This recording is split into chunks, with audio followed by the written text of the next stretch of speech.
Reddick said that he wasn't going to pass anybody that way, especially a teammate. I don't know what his mentality was there, but when I saw it, I was like, there had to have been more to the story. Like he didn't have any rear grip or something, or he couldn't get throttled up in time, or what. And I'm watching it like it looks like he just stopped. Yeah. And I can't process that in my mind of being a Cup Series driver racing for the win. I just feel like you have to say, hey, it was a mistake. I'm sorry. I don't want to wreck you, and I didn't wreck you, but I put you in a bad spot. I'm gonna drop a gear and go. You know what I mean? Following is a production of the Garage Area. Welcome into the Garage Area. This is our post Coronado, San Diego, Navel, the race at the base show. We had all three series in action. Lane Van Rigsbergen ends up winning the truck race, and Austin Hill wins the O'Reilly Series race. And then Corey Heim ends up getting his first win in the Cup Series. I did not watch the O'Reilly Series, just some other thing. Usually when summertime hits, it's harder for me to get a hold of some of the Saturday races, which is unfortunate because they're typically some of the better races. Although I actually thought this race was pretty decent. We can talk about that. And I guess just have to jump right into it. From the truck race itself, really the only thing in the truck race that I found notable was that Tyler Reif was going to win it, and he just missed that chicane. And I sat there going, you got to keep in mind, like, the truck race on FS1. So different production team than Prime. When they go into that chicane with the angle that they had it, I was like, did Riggs just shove him in there? Because now I see that Reif has to stop, and then Riggs ends up going up, passing him, taking the win.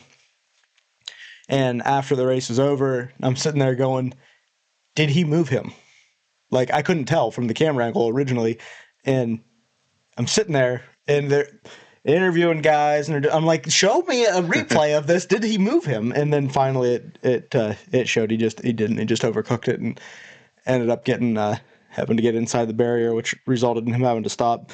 Really tough position for that guy to be in. And I don't know, I can't tell if he was like intentionally downplaying the significance of it. Like, that was nothing but good PR for him, is my feel. That you showed up here at this track that nobody's ever been on before and showed that you can perform up here at the front. Because he's a guy that's running just a few races here and there. He was concerned or he at least acted like he was concerned in his interview that, hopefully we get more opportunities like this. Well, dude, you should. Like, what happened there, I don't think deters anybody from wanting you to drive their truck. Jesse Love did the exact same thing at Watkins Glen, and Connor ended up passing him. So, oddly enough, this is one of the few situations where I wasn't rooting for the Ford. Maybe it's just because Ford has made me irritated lately in some of the lower series, but in all three series, to be honest with you. But normally I'd be pulling for the Ford no matter what, unless it was somebody I really, really didn't like. And I was actually pulling for Tyler Reif to get that win there. I assume you were as well. Yeah. And nothing against Lane Riggs or nothing like that. I really don't have. I was just rooting for a good race, but to see that upset story would have been kind of neat to see. So. Yeah. Obviously, as he gets out and gets interviewed, he calls himself Lane Van Rigsbergen. Obviously, we know why. But winning the St. Petersburg race and then this race here makes it seem like he's some sort of road course perfectionist, especially on street course style races. I think we've talked about this before. I just think that there's kind of a lack of competition in the truck series for the most part. And I would expect somebody like Lane Riggs to be shining here because I'm not sure there's anybody else outside of Caden Honeycutt that I really feel has a ton of talent and is the kind of guy that should be running up front week in and week out. And even still, like, Lane's not the Corey Heim of the series when he was in there. But yeah, that to me was really the only notable thing that come out of the truck race, unless you had something else. I can't think of anything else. I did not get a chance to watch the O'Reilly series, as I said. How did you see that one unfold? Did anything interesting happen? I guess I do know about Corey Day hitting that sewer drain cover, and that they gave him his 4 laps back. How did you feel about that? As a former Jeff Gordon fan, how did you feel about that? I was torn about the process. other drivers in the past have had certain instances similar to this, and it was like tough luck, and I feel like in racing, that's kind of always been the deal, tough luck. I mean, you can't control someone else wrecking in front of you and destroying your car, so you don't get your chances back then, just although it was NASCAR's fault, there's probably tons of things out there that's NASCAR's fault, and you don't get your tough luck back. The only instance I can think of where they allowed a team to fix their cars under red stuff was the Coke 600 and Kyle Busch when the TV cables fell. Okay, did that happen? I remember the TV cables falling and hitting his car, but did they give him an opportunity to fix that? I believe they let them fix it under red because they red flagged the race to fix the cables or remove them. I believe they allowed Kyle Busch to. I don't think he ever went a lap down because they red flagged it soon enough. I believe they let Kyle work on his car. Okay. And the other car, there was a couple of cars that had damage from it, and I think they were allowed to fix their cars. So if we go by that precedent, then Corey Day, that's the most recent one I can remember. I believe them allowing Corey Day to at least fix the car was right. The only thing I would have done is why they ran so many caution laps before they red flagged it to fix the manhole. I'm like, you're gonna have to put somebody out there to weld it. I imagine welding's not going to take a minute, So It depends on how good a welder you are. well, I don't even know if they had to have an extra manhole or if the one Corey Day hit was one they put back or what happened. But I think you allow him to fix his car, even if it was red flagged, and maybe let him go back out there, maybe not give him the laps back or maybe a couple back just to say we ran too many caution laps. Or I don't know, but I'm not totally against him getting his laps back either. So. Well, let's wipe the slate completely clean, pretend like this has never happened before in NASCAR, as far as the track coming apart or something to that effect. If this was the brand new situation and never experienced it before, would you say, okay, we're going to red flag it, let them fix it? You're not going to get the backup car out, but you can fix this car, and we'll put you tail end of the lead lap. Yeah. You'd be okay with all that. I'd be okay with that. Okay, Yeah. and I guess I'm also in that same boat to where I don't think that there's anything. It's a tough situation to be put in because there's really no specific protocol that we know of for this. I think Denny mentioned too when they threw the green flag at New Hampshire and they all wrecked into one. That they should have been able to fix their cars if this was a thing. But if you were to delete all of that from your brain and say, this is the first time we ever encountered this situation, what do I think is a fair way to go about it? I think you have to red flag it immediately if you're going to do this. And I think you have to put a time window on it of like, you got 20 minutes to fix this car and put it back on pit road at least. And then we're going to start running caution laps. And from there, I mean, if you want to pull out and stay ahead of the pace car with your repairs, whatever, you can do that. But from there, we are proceeding with the race as usual. Yeah, I would at least say you got the red flag period at least to work on it. Maybe get back out or something. Maybe. No, that's what I'm saying. Like if you for sure have the red flag. Like if you red flag the race to fix an issue with the track that the track caused damage to your car, you can work on your car that was damaged under red. But then if the repair is done, you have no more than a 20-minute window from there to get your car back in line with the rest of the field. Okay. Is what I'm saying, because I don't want to wait all day for them to fix a destroyed car. So that's what if it took them 10 minutes to get a truck out there with a welder on it and weld a new manhole cover on and get back off there, that's a total of a half an hour that damaged car then has to rejoin the field. Is my thought. Yeah, I get what you're saying. We can't just stop the field until you're done repairing your car. Yeah, exactly. So there's got to be some sort of balance there. And Bianchi mentioned this on the teardown, was he doesn't have a problem with it because it was lap 1. If this was lap 20, he would have felt differently. And Gluck was like, well, then where's the line? And he's like, I'm not saying that there is a clearly defined line. He goes, all I'm saying is because this happened at the very beginning of the race, I'm okay with this more than I would be if it was in the middle of the race. I think I probably could have still allowed him to fix the car under a red or something like that and come back out. And obviously they were allowed to fix components they normally wouldn't be allowed because by rule you're not allowed to replace a radiator in a race.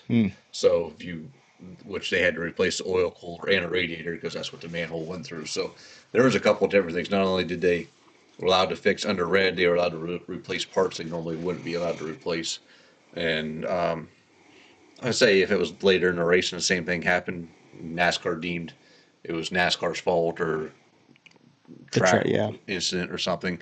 And I'd say red flag, but I think at that point you can't just run under caution and let the guy get to his laps back. Because I believe NASCAR had to run a couple extra caution laps to let him get 4 laps back. Yeah. Especially at a 3-mile course, it takes a while to get around there. So, and of course Corey Day can't go full out under caution either because I think there were still crew or officials out there and stuff picking things up and whatnot.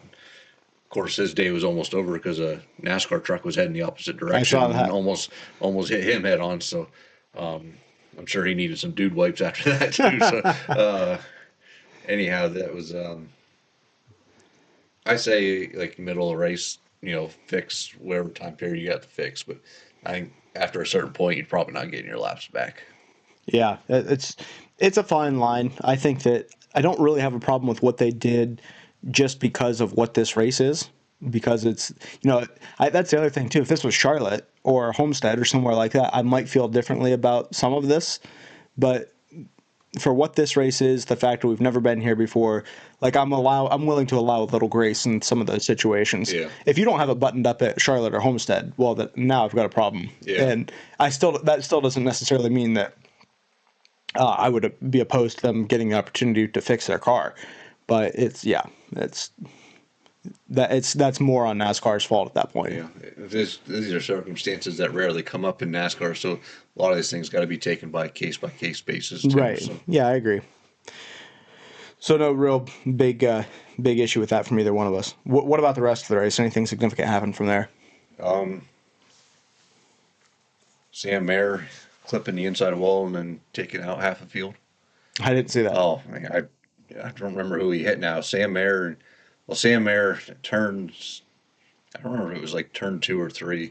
It was a right-hander, and Sam Mayer clipped the inside wall on the passenger side of his car, bounced off the wall, and took, I think, Alfredo with him, nearly head on onto the outside wall and moved the barriers 3 feet. And I don't remember how many other cars plowed in there, but it was a massive hit. That's the only big incident I can remember from that. I heard people say that Carson Kvapil probably had the best car in the O'Reilly series. He definitely showed speed there at the end. I think Austin Hill had the best car. Carson Kvapil just fell off at the end, and then Taylor Gray pretty much booted him out of the way. And I remember trying to remember if Carson fully spun out or got pushed out, but he lost 3 positions in the fight for the lead there at the end. Austin Hill was able to get up to Taylor Gray, move him out of the way, and go on to win the race. But I think Taylor Gray had the better car at the end. Kvapil just kind of used up his stuff and fell off. And So Gray moved Kvapil. yeah, Hill moved Gray? yeah. Okay. So I was rooting for Kvapil, of course, for JRM stuff, and then Taylor Gray. I'm certain he spun him out now that I think about it because he lost. They had a big lead on Hill and Sheldon Creed, and Hill and Creed passed both of them. Of course, when Taylor Gray missed the corner, and that's what spun Kvapil out. That let Hill catch up to Gray, and then was able to move him out of the way. It was a little less egregious than what Gray did to Kvapil, of course, but. Yeah, anytime Austin Hill is involved, I'm not a fan. Yeah, I'd got home and just pulled up Twitter just in time to see the little banner that O'Reilly tweets out that said, winner Austin Hill. I'm like, yeah, poop. Pretty much anybody but him. What else from that race? Anything? I can't really think of anything else. Do both of those series go to Sonoma? I think so. Let me see. The trucks, I'm not sure, but I'm going to look it up right now. Schedule. The headline on NASCAR.com says that Corey Heim pulled the upset. Do you think that it was an upset? Like, sure, he's a part-time driver, but do you feel like he is an upset winner? I would say so a little bit. Especially, I didn't expect him to have this speed at the road course. Of course, I don't. Obviously, he won road courses in the truck series, but his truck was so far better than everyone else's too. But I expect him to have speed. And if we did like the pre-race thing we did last year, is Corey Heim going to get a win? I say yes, he's going to get a win. I'm not like surprised he got a win because I showed. I don't think it's as much of an upset as maybe someone else would be, but I would say a surprise win at least. Yeah, I agree with part of that. The way that the race was unfolding, I wasn't surprised that he was a contender. It felt like kind of him and Larson and Reddick. This is after the SVG wreck. Him and Larson and Reddick and maybe Blaney. I wasn't sure how the strategy was all going to play out because that just was. It's always so much to keep track of in the middle of a race. But it felt like the winner was going to come from that group, and I felt like Heim was in that group of guys that were at least going to have a shot. is the way it felt to me. To answer the question, yeah, the O'Reilly Series is going to Sonoma. The trucks are off till July 11th, and they go to Lime Rock, so almost a month that they're off, 3 weeks, whatever. Yeah. Yeah, so I guess that's a good place to get into the Cup race. Corey Heim ends up getting the win, only led 3 laps. Bubba Wallace overcame a tire issue. Was it a tire penalty? Like, do you get penalized for losing your wheel on the track still? Yeah, if you lose it on a track, it's a 2-lap penalty. So that's where the 2 laps down came from. It's because of that penalty. Okay. Came back to finish second. It may have saved his race and kept him out of the accident. Now, did you come up with that take on your own, or did you hear somebody say that? What? That may have saved his race? Oh, I was thinking about it during the race when he was coming up at the air. I'm like, if he wins this race, that may be because that saved him from the accident. Okay, because you're the first person, not on a podcast. Well, you are on a podcast, but I had never even given that a thought until Jared on Denny's podcast said that. Yeah. He goes, Bubba was upset that at his second place finish because of what could have been. He goes, what could have been is he would have been in that wreck up front with the rest of those guys. So that's a fair point. I mean, I guess we'll just talk about it now. Yeah, Bubba lost the wheel on pit road, and I guess this is what I have the issue with. He didn't lose it on pit road. He lost it on the track because it didn't get tight on pit road. Gets a 2-lap penalty. Has to drive back through the field. Has a fast car. Impressively fast to get all the way up through. And all the 2311 cars were fast. I mean, that's not surprising, I guess. But for Bubba Wallace not being somebody that you do a little more lately. Think of him being somebody that's competitive on a road course. But historically has not been a great road course driver. And is certainly shaping into one now. He felt like one of their opportunities to win got away because of that loose wheel and was very upset about it. Showed it on the radio, in the cockpit. I believe the in-car camera caught some of his gestures of being upset at the situation, whether you want to say at the team or whatever. Yeah. I heard some of the radio. Yeah. And he just was, even after the race, like, dude, you came back from all this to finish second, and he was still, it's just a big day of the what ifs. And exactly what you just said. Well, the what if is you probably were in that accident otherwise. The issue that I have with Bubba, though, is how many times has something the driver done cost them at least the opportunity to good finish, if not a win? I mean, he's done dumb stuff. Yeah. It's not like this is... I get what he's saying, and I understand the frustration, and I understand what kind of year he's had. But even look at Martinsville when he went to pay back Hocevar. Like, they weren't going to finish poorly, and he jumped their car. Yeah. Driver error. And I don't know. I just don't see how you... I know that he said he wasn't upset directly at the crew. It was just another circumstance arose. Like, I get that's where he's coming from. But it's like, dude, you gotta understand that somewhere along the line, this is going to equal itself out. Like, you've caused some problems, and now there's going to be some circumstantial things that cause some problems. That's why you can't make mistakes as a driver, because things like this are going to happen that are out of your control. So you got to control the things that are in your control, like not door slamming the 77. And I don't know. I guess I don't feel... I understand that he's upset. I understand why he's upset. I just feel like you got to acknowledge your own shortcomings and say, hey, the next one, we'll get him at the next one and move on. And I think that he could be somebody that is fast at Sonoma. I'd be curious to see where it all shakes out after qualifying. But I don't know. How'd you feel? Yeah, I mean, I feel like being irate over the radio is not going to help your situation. It works And- for guys like Kevin Harvick and Kyle Busch. Maybe Ryan Blaney too. I don't know. Yeah, Maybe. I don't know. I think he gets a bad rap there sometimes. But yes, Yeah, but I don't remember Blaney yelling at the crew. I remember him being very yeah, I like, get your get point. this guy out of my way, kind of a deal Yeah. with the spotters or whatever. But I've heard some frustrations over some bad pit stops earlier this year, or when that. and they were bad pit Yeah. stops earlier this year. So, but But like Kyle Busch would fire people on pit road. yeah.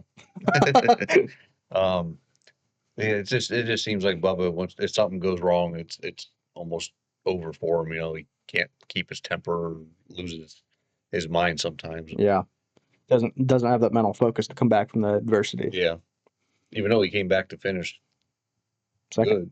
good, but I couldn't remember second or third. Yeah, he ended up with second. Stage winners, I'll run through that real quick. Blaney wins stage 1. Priest wins stage 2. Priest actually finished second in stage 1 also, so good points day for him. Where did he end up finishing? He ended up 11th. So overall, not terrible. It seemed like all of the RFK cars had issues at some point, as far as whether it be contact on the racetrack or pit road or whatever.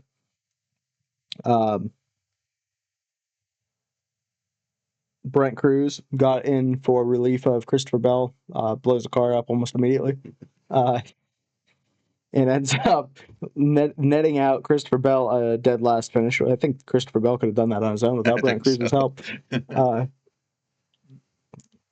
They could have literally parked it when Bell got out of the car and been just fine. I'm gonna say Bell could have drove around there at highway speeds and picked up positions from Yeah. other guys falling out of the race. I think I could have done a better job in relief than Brent Cruz did. And this guy's the next prospect in NASCAR. I don't know. I think he might be more overhyped than Connor Zilic is. We'll have to see how that one plays out there. No, obviously I'm being a little bit facetious. I don't know if he actually blew the car up or if it was its time to go or whatever. I know I don't know what if something actually did break or not, but it just seems odd that he hopped into the car, and I feel like this is his first race in that car, and he only ran minimal practice laps. And I imagine stimulator, he's had to have done something with some sequential shift. I imagine they put him with something with that, but he ran the O'Reilly race all day yesterday or the previous day. It's hard. I gotta believe he probably made some mistake, but maybe it wasn't noticeable on a camera because the guys in the booth saying, "No, he didn't do nothing." But Yeah, it just sounded weird to me. So yeah, I'm sure that we'll get to the bottom of that one way or the other. Either way, I think it'd be hard to put a whole lot of blame on him for trying to get in relief of somebody at a racetrack like this. The big moment of the day is when Austin Hill wadded up the field, including the dominating Trackhouse cars in both Connor Zilic and Shane Van Gisbergen.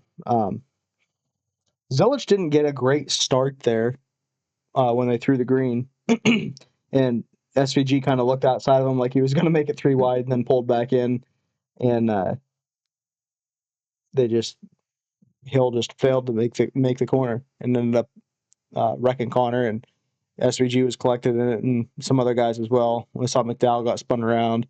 I think Larson might have got spun around in it. I don't remember for sure. yeah, I don't remember Larson, but yeah. I feel like I saw some of those cars. I was reading their numbers from the in-car cam with the car behind them. Ty Gibbs was in it. Yeah, Ty Gibbs was in it. Well, that was the thing too. I was like, oh, Ty Gibbs might have shoved somebody. Nope, that was Riley Herbst. It was too hard to tell those cars apart to know who did what. But both monster cars are right there with the 2 Red Bull cars. Just an unfortunate thing for Shane, who literally said 2 words in his post-race interview. Yeah, I looked up it's just carnage, and that was pretty much the end of the interview. Obviously, just another typical Austin Hill thing too. Of yeah, I don't know. I kind of locked up the rear brakes. I guess that was my fault. Yeah, dude, you're driving. Of course it was your fault. Yeah. And it's just I haven't seen a replay yet. Well, I saw it one time and said, "Oh, that guy drove him into the wall." Like, you were behind the wheel, man. He had a first-hand view. Yeah, you had a better view than anybody. I don't I don't get the dance. Like, why can't you just show up and say, yeah, I made a big mistake. I locked up the rears and took out 2 very fast cars. Hate it for those guys. Like, the interview's done. Like, that's all you got to say. And I don't know. It's just some reason he's got to find some way to defend himself. And it's like, who cares, dude? Like, nobody thinks you deserve to be here in the first place, and you've just shown that you don't. So why are we worried about defending ourselves? I don't know. That's just his go-to mentality. On a side note, from the O'Reilly race, I know that people were talking about a big deal of that being RCR's first win since Kyle passed away. What I didn't, I understand that it's a big win for that company and a big thing that they have the opportunity to celebrate after a tragedy like that, and that nobody's been through that more than that company. Yeah. But no part of me still feels like Austin Hill deserves it or any of that. Like, I'm still in a spot where I'm happy for Richard Childress, happy for the guys that work on those cars. Do not care about Austin Hill still. And yeah. I assume you feel the same way. Yeah. I mean, Austin Hill won, RCR won. I don't know. It didn't really feel anything sentimental to me, I guess. I don't know. Even doing the burnouts around the 8, like, I didn't care. Yeah. I don't know. I mean, Kyle Busch being gone is a sad thing. Yeah. You feel bad for the guys that were good friends with him and the whole team over there, but it just doesn't feel like Kyle's legacy was with that team, and it just doesn't feel. I don't feel the connection between the two very much as if, like, yeah, good for them or whatnot, that maybe like Earnhardt at the time would have had. Yeah, like, you think of Kevin Harvick winning at Atlanta after Dale's death. That was emotional. I still think the biggest impact emotionally in the entire sport ever, under any circumstances, was when Junior won the Summer Daytona race. Yeah, I think I don't think you'll ever top that. Whether we want to say the cars cheated up or not, I think that it just the whole circumstances surrounding that. This didn't even come close to that to me. Yeah. What let's see what we got next here. Yeah, the Corey Heim with 11 laps to go spun out Carson Hocevar. Denny said that he had no awareness of, like, that contact. He knew that the 77 spun, but he didn't know Heim spun him out. And he said that Hocevar texted him, wanted Heim's number. And he goes, oh, he wants to congratulate him. That's cool. So he sent him Heim's number. He said he had no idea. It was because he was upset with him. That made me chuckle a little bit. But tell me if I can't remember this for sure. That year in Phoenix for the championship race, was it Heim that Hocevar spun out? Yeah, Hocevar overcooked the corner, took out Heim, and then Heim came back and intentionally wrecked Hocevar. Yeah, I think that's how it played out. Yeah. I'm sure that Heim does not. I mean, he told his teammate to get thicker skin and deal with it. So, like, I don't think he does not care about how Carson Hocevar feels. Yeah. Someone made it, or Corey, did you see Corey Heim's Twitter today? No. Okay, so someone replied under Corey Heim's tweet about kind of the race win he had. I don't remember.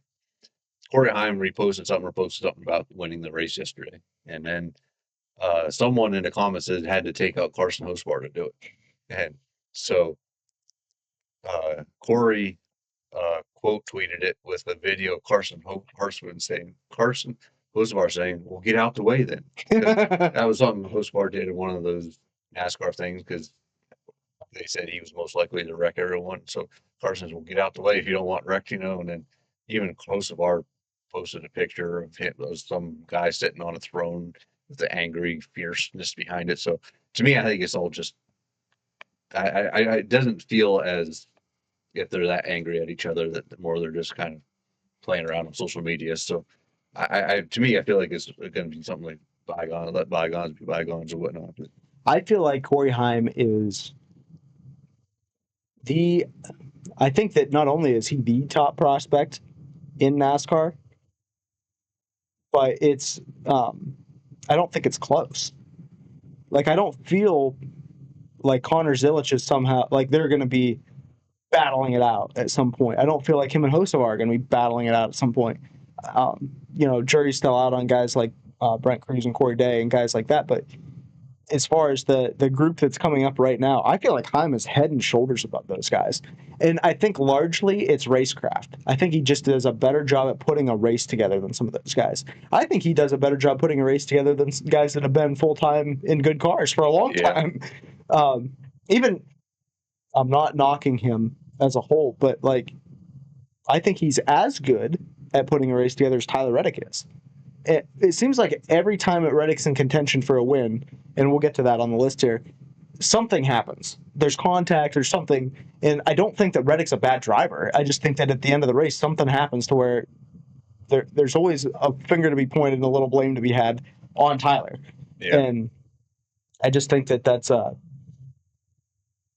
I think you have to put Corey Heim in the same racecraft category as him. And he has as much, maybe more talent than Tyler Reddick, in my opinion. But we can discuss that at another time. Who do you think gets more? Well, actually, let's look at this for a second. Corey Heim has as many Cup wins as Alex Bowman in the last 2 years. Okay. He has as many wins as Ty Gibbs has. Yeah. He has. I feel like there was something else on that list. He has as many wins as Carson Osavar has. Yeah. Obviously, there's a lot being said for the fewer starts. And the other thing is, Heim was fast. Like, it wasn't like this was a fuel strategy thing where he ended up getting the win that way, or because the 45 blew a tire, that's why. Like, he was the faster car. He had passed the 45 when the 45 gets its flat tire. And he was going to pass the 45 no matter what. And he was the fastest car at the end of the race, deserved to win the race. No, hands down, no questions asked, whatever. And Denny even said, too, that at a road course, it's largely dependent on the driver and less about the car, as compared to an oval where it's a lot about the car. So I think that there's a lot of flowers to give Corey Heim in this whole situation. Who do you think ends up with more career wins, Corey Heim or Ty Gibbs? I have to say Corey Heim. Corey Heim or Carson Hocevar? Corey Heim. Corey Heim or Alex Bowman? Corey Heim. Corey Heim or Bubba Wallace? I'm going to say Corey Heim. Corey Heim or Ross Chastain? Corey Heim. To me, he's... Corey Heim or Chase Elliott? Probably Corey Heim. Really? Okay. Unless Chevy gets their stuff together here pretty soon. Yeah, but I mean, he's got a long runway, and Chase has still got a ways to go. Corey Heim or Chase Briscoe? I'm going to say Corey Heim. Chase Briscoe still has single-digit wins, so... Oh, yeah, this is only the second year in a decent car. True. Corey Heim or Cody Ware? I'm just kidding. Corey could stop racing now.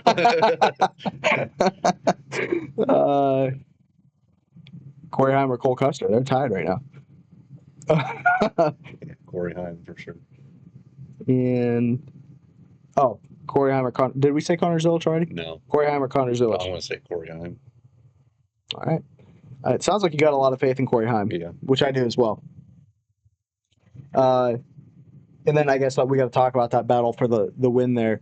Heim was running him down. He would narrow the gap, and then it would lengthen back out. And Heim said that he was just kind of pacing himself off of the 45 and felt like he wasn't burning up his stuff. So he felt like he was in a pretty good position to goad him into a mistake with 5 to go, is what he said. That he was hoping that when 5 to go hit, he was going to put the pressure on and see what happened. And Tyler did make a mistake. Yeah. And Heim got around him. And then in the process, Reddick was trying to get him back, and diving it in there kind of door slammed him, which sent Heim wide, bounced him off the outside wall, and they both kept going. But the thing that got me is the 45 stopped in the middle of the corner. Yeah. Did you think that was weird? I was surprised. I mean, I kind of I knew what he did. I don't know if it's just because it was a teammate, but I was like, okay. Well, Reddick said that he wasn't going to pass anybody that way, especially a teammate. Yeah. So it sounded like he would have done that for most anybody. unless they were racing him particularly dirty, I would Yeah, assume. I assumed it was just because of a teammate. If it was anybody else, he'd have probably gassed it and kept going. But But like, we've both been watching racing for 20 years, and from that era when Mark Martin was, you wave guys by, you come get them later in the run type of a deal. I don't think that even I would have been a proponent of what the 45 did. Yeah. I don't. If you make a mistake, you make a mistake. I get it. I would be upset if I was Heim, and Heim probably had enough car to run him back down again. Especially, you don't know that the tire's going to go down, but Heim probably wins that race whether he passes him cleanly there, whether the tire goes down, or whether he gets him back after getting past roughly. Well, I think the tire went down because of the contact. Maybe, but it didn't seem like it didn't. I don't. Oh, it was shortly after that. I agree, but what did he hit that would have caused the tire to go down? I don't know, exhaust there or something, or. But he hit Heim on the left front, went flat, right? Yeah. And he hit him with the right front. Could. Oh, maybe he was inside of him, okay, going through that left-hander. So the 45 was to the left of the 67, and his left front tire went down.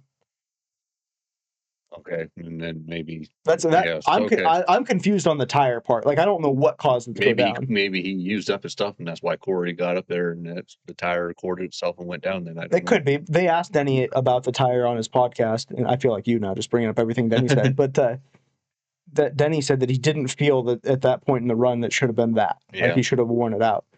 He said that he either had to have run over something. He said, what did he say? Could have run over something. I feel like there was 3 options, and flat spotting it was the third. And he said, and I don't think he flat spotted it.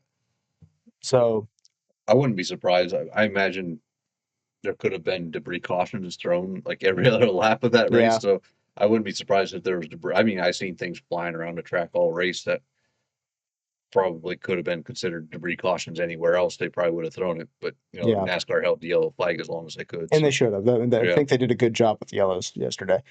If you were Reddick's owner, would you be upset with him for letting him have the spot back? Not since it was a teammate, I guess. Let's say if it wasn't. Yeah, I said if it wasn't a teammate, I'd probably been a little bit upset. I felt like he definitely at least stopped sooner than more than he needed to. Yeah, I would have been at least right back on his bumper or kept up with him when he was right there. Maybe if you want to give him a break, be bumper to bumper, but not like give him 10 car lengths off the corner. Yeah, I didn't understand that. I mean, I get the sportsmanship part of it, and I get and maybe Tyler feels like he's been involved in enough things. Like the first thing that came to mind was the Chris Buescher thing at Darlington when Brad won. Maybe he feels like he's been involved in enough of that stuff that, like, okay, at some point, if you give it, it'll come back around to you. I don't know what his mentality was there, but when I saw it, I was like, there had to have been more to the story. Like, he didn't have any rear grip or something, or he couldn't get throttled up in time or what. And I'm watching him like, it looks like he just stopped. Yeah. And I can't process that in my mind of being a Cup Series driver racing for the win. I just feel like you have to say, hey, it was a mistake. I'm sorry. I don't want to wreck you. And I didn't wreck you, but I put you in a bad spot. I'm going to drop a gear and go. You know what I mean? Like, that's what Kyle Larson did to Chase Elliott at Watkins Glen there a few years ago. Larson's not a very good teammate anyways, but I've even, we talked about Mark Martin, the days they wave people by, I consider Jeff Gordon in that period too. I watched Jeff Gordon get loose under Kyle Busch for a win, watched Kyle Busch up the track, and Gordon took off and win, moved him out of the way. So, I mean, although they're not teammates, it's maybe a different circumstance, but I feel like what Tyler. Oh, they weren't teammates at the time it happened? No, Kyle was in the 18 at the time, but I still considered Gordon one of those guys that would give respect in those situations or whatever. But the only issue that I ever had with Gordon is I think sometimes he felt like he was wronged more than he actually was. If he was put in a bad spot. Yeah. Like, I think that there was definitely times where he got put in a bad spot. Then I feel like his payback was tenfold what it necessarily should have justified. Okay. But I do agree with you that he wasn't going to just run over you for no reason or make moves like that. As much as I didn't like Jeff Gordon, I think you gotta be at least honest as to what you were looking at.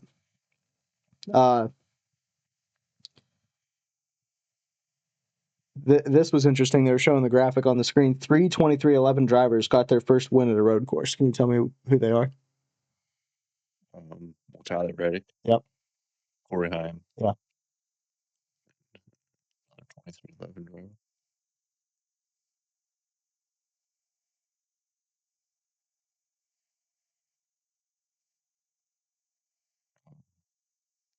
Kurt Busch.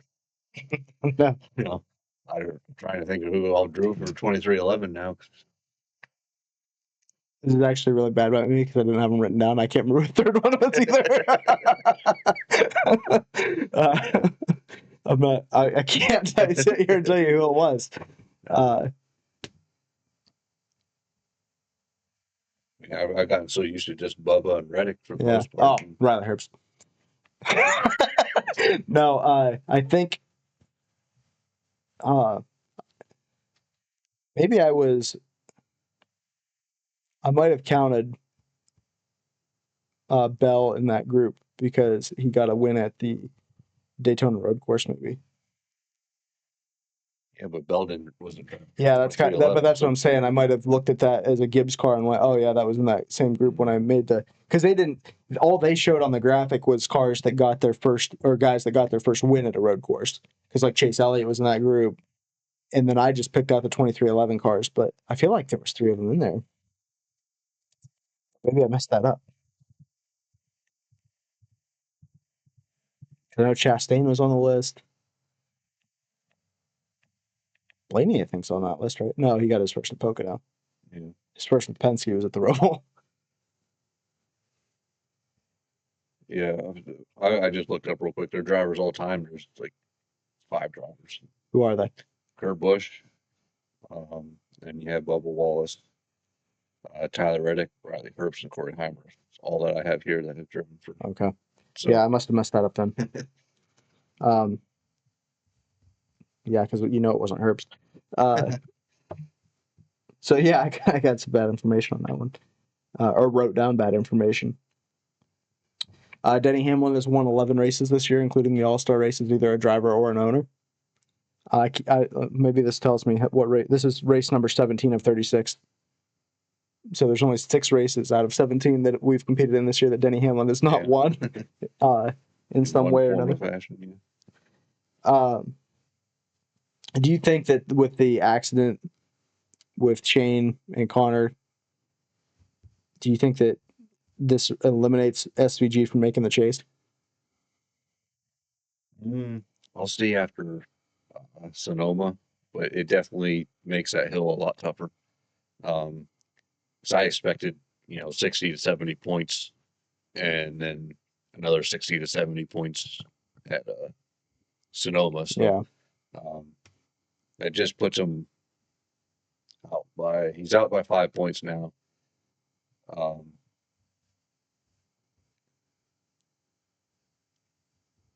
And considering I feel like Trackhouse was like on the uprides for a little bit, and then I just after Michigan, Pocono, and all that, they've been on the downfall again. So it's making me nervous for Shane. Yeah, I don't disagree with you. The Kevin Magnussen, Noah Gragson contact. Did you make anything of that? Was it just, Magnussen just ran him over, right? Yeah, I guess that would. He said that they made some contact earlier, and then Magnussen was basically just like, "Okay, that's enough with me," and shipped him. Which I guess, according to the teardown, he has been penalized in F1 for too much contact. Oh yeah. I guess that he got disqualified from a race, maybe because of you get so many, 3 strikes you're out type of deal. I don't know what the actual. I don't have any idea about F1, but it was. I don't know what. He did not give Noah much of an answer other than "F off, mate." That's literally what Noah said that he told him. But Noah just kept asking the same thing, and I thought it was funny. His PR lady's yelling at him, "Hey, Noah, no hands, no hands."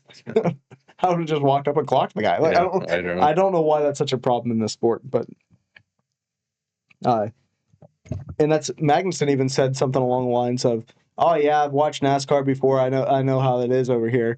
And Noah, which kind of sounds like he's putting NASCAR guys on an island of they're their own special category of people. And Noah, when he's talking to him, he said, "You guys all come over here and then run us over." It's something I can't remember exactly what he said, but something to that effect. And so Noah's putting all those guys on their own island. It was a real battle of wits going on. I saw the short clip of them face to face on pit road, but I didn't. It's Noah versus the guy that hasn't been in the sport. Noah, as far as I'm concerned, doesn't really have much of a hill to stand on considering his situation, anyways. But, I like Noah a lot. yeah, I like Noah, but I mean, he hasn't done nothing all year. And, Yeah, well, Yeah. I mean, he's in some. It's hard to say. We need to talk about this sometime. We're not going to do it on this show because we're already pressed for time as it is. We both have things we got to do tonight. But at some point, I want to go through. There's two things I keep meaning to talk to you about, and if I say it on here, maybe it'll actually get some traction. One is I want to put together a power ranking of the top 10 maybe of drivers. It can fluctuate week to week, but like for example, Eric Jones I think would have been up there prior to this week. And just see where like going into each and every weekend, how do you feel this car is going to run? Type of a system like that. Not I think Larson's still the best driver even though he's not running well. Like not that type of a ranking is Yeah. if this makes sense. The other thing is I'd be curious to know who we would consider. Not every team is going to have one, but MVPs because of like you look at Gibbs, it's obviously Denny. If you look at Penske, it's obviously Blaney. If you look at Hendrick, I don't know that there is an MVP because I think they're all kind of in the same boat there. Like they're all moving in the same direction at the same. Yeah. Not all of them, but like I don't think that Chase is pulling the wagon or Larson is. Like it's it's still a group effort. But then you look at front row and it's clearly Zane Smith. Yeah. And that's kind of what inspired this. Is I think that Zane Smith is really moving that team forward. And in the past, you would have argued that was Michael McDowell. And I think that you have to argue that hosts of ours doing it for Spire, teams like that. So I wanted to see what you thought about guys like that in that situation.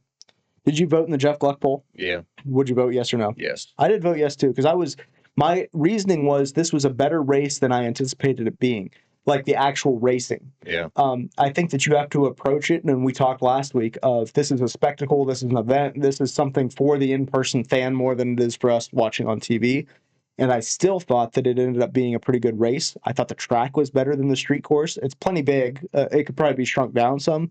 But the turns and the geometry of the racetrack I thought was very good. Still can't say that I had a good feel for, like, I was watching the cars in this turn. Like, I didn't feel like when I watch a race at Watkins Glen, I know they're in the S's. I know the bus stop is next. Like, I didn't feel like I ever got that connection with the actual racetrack.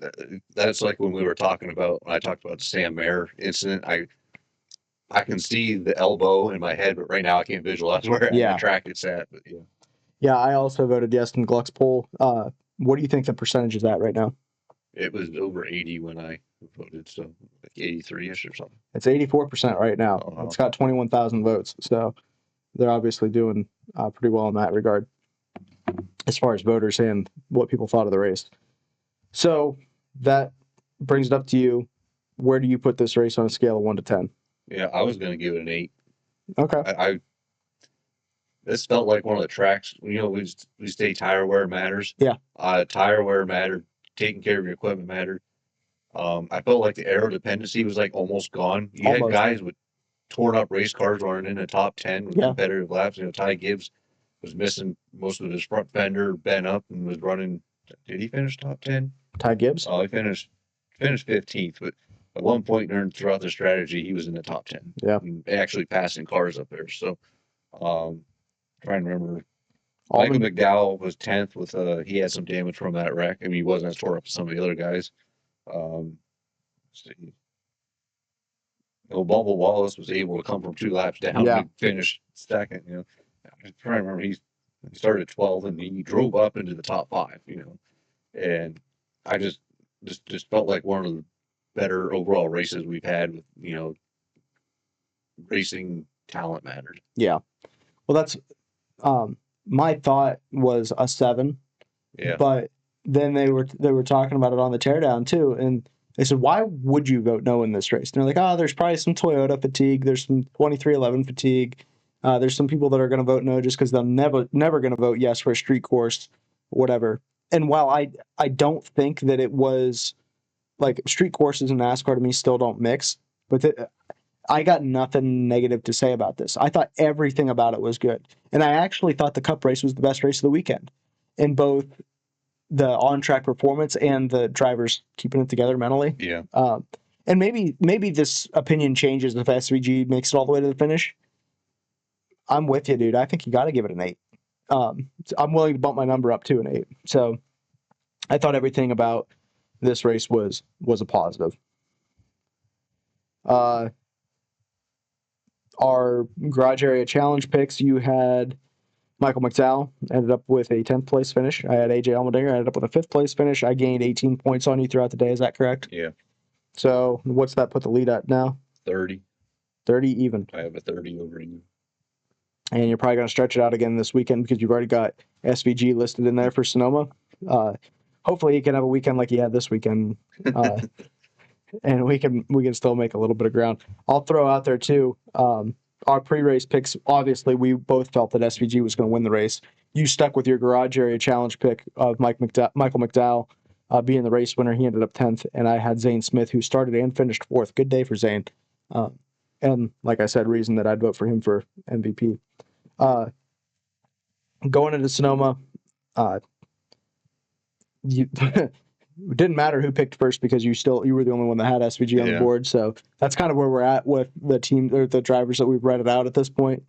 It's going to get interesting here really soon with the guys that are left on the board, especially when we go to Chicago next week. I'm actually somewhat glad because I know who I want at Chicago. Well, actually, it doesn't matter. I want Eric Jones at Chicago because you've already used him. I haven't fully. You've already used him. Have I? Yep, you used him at Texas. Oh, bummer. That stinks. Well, I'll forget about that for a little bit and move on from there. But Sonoma, I'm going to go with your buddy from this past weekend, Michael McDowell.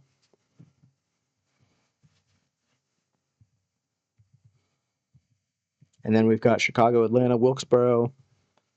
I really hope that Christopher Bell's back in shape by North Wilkesboro and he's got that wrist healed up. Because that I might have to put my Logano gamble out there for North Wilkesboro. Logano, through the strategy, kind of ran near the front at some point. Blaney led quite a bit of the race. I think he led the most laps of the race, finishing 9th. But Logano ended up 18th. I know that he was kind of around some of the wreck, but I don't know that he actually got in it. But anyway, anything else you want to talk about from this weekend? I don't have anything else. Me either. Good race. Good job, NASCAR, getting everything settled out there in the naval base. Would you come back again next year? I would love to. Yeah, I would agree. I think that there's part of me that wants to maybe buy into track on iRacing just to watch the air carrier in the back to drive. I think it'd be so cool racing down one of the straightaways and just seeing the aircraft carrier in the background is pretty incredible. Wow, that's a big statement for you to actually spend money. Yeah, you know what? I hope you do. So I guess that we'll go into probably what is going to be a less entertaining road course race at Sonoma, where we'll see SVG win by 37 seconds. And whatever happens, we'll be right here in the garage area to recap it for you.